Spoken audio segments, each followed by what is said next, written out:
Hi, welcome to Attainable Green. I'm Jess, and today we're going to be talking about a catasetum for Halloween. This is the Monnierara Millennium Magic Witchcraft, and it has these stunning black flowers. This is an intergeneric hybrid, which means there's more than 2 to 3 species from different genuses mixed together to create this wonderful plant.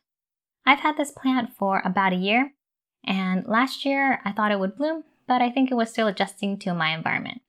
This year it has 8 flowers on one spike, and it's such a beautiful display. It took about a month for these flowers to develop, so I've been waiting patiently since the 1st of October to show you this beautiful plant in flower. The flowers all opened up around the same time, so I didn't have to wait too long to see it in full bloom. It has a slightly minty fragrance that's not too strong. This was one of the first black orchids that were made.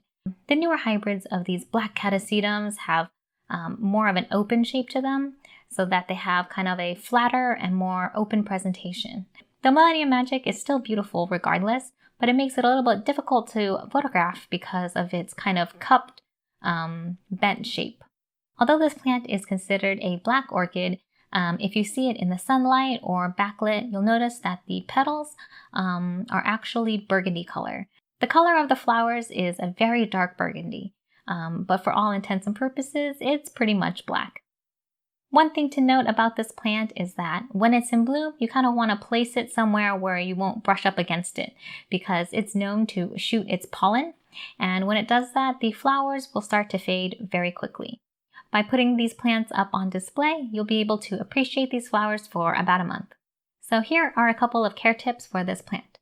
As for light, it can handle bright light all the way up to full sun conditions. I have it outside in my side yard, and it got 6 to 8 hours of sunlight, and the rest of the time in bright shade.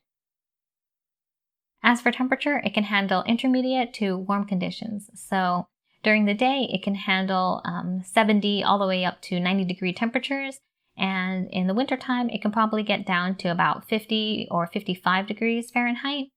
These plants are deciduous, so during the growing season, it needs a lot of water, a lot of humidity, a lot of sun, and then during the dormant season, it can back off on all of those things and basically be stored in a box, or you can just have it in a cool, dry location and it'll just do fine for the wintertime. When it comes to humidity, it's not too picky, but anything over 50% would probably be preferable.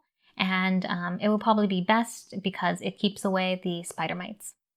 As for watering, during the growing season, you have to gradually increase watering when it's coming out of dormancy, and then once it's in full growing season, you just water it heavily, and also once it starts to lose its leaves, you want to taper down the watering. This plant needs a lot of fertilizer during its growing season because it's doing all of its growth in 6 months. So I use slow release fertilizer. It's Nutricoat, and I use the recommended full strength dose. I know some growers can use up to 1,000 ppm fertilizer, and that seems to work for them great. When it's time to repot or divide the plant, it's probably best to do it in the wintertime or when you see new growth emerge in the early springtime. That way you don't damage any roots, and it's going to be growing, and the new growths will be growing new roots to help support the plant. Usually when dividing the plant, most people will suggest to keep 3 to 4 pseudobulbs, but for catasetums, they tend to be very hardy, so sometimes just 1 back bulb is enough to start a brand new plant. So for catasetums, I would say the main pest is spider mites, and that's usually because of hot, dry weather really attracts the spider mites. If you have good humidity, good hydration, and good air movement, then you won't have a huge spider mite problem. And when you see them, if you treat them very quickly with a miticide, I think then you will have less problems in the future. Well, that's it. Thank you so much for watching.